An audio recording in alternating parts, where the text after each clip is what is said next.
From the general Orange River region, Northern Cape of South Africa, to be specific, from Steinkopf and surrounds. Now this one I've actually looked at under magnification before because I saw something abstract, weird and wonderful about it.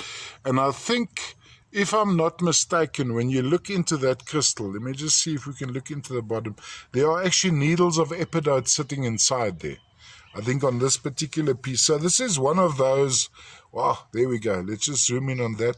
There you can see tiny epidote crystals actually trapped inside these.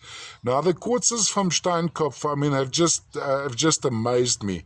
It's a very thin quartz crust, which is usually sitting on a matrix of almost a sandstone, which is pretty crumbly. We have these beautifully formed quartz crystals. First of all, very abstract crystal forms. In many cases, we have extra little diamond windows. Don't know if we have that on this one. At times we have inclusions of the likes of pyrite cubes inside the quartzes, sometimes little grey specks of hematite with enough magnification, of course. You'd find it's little blades of hematite or the specular hematite.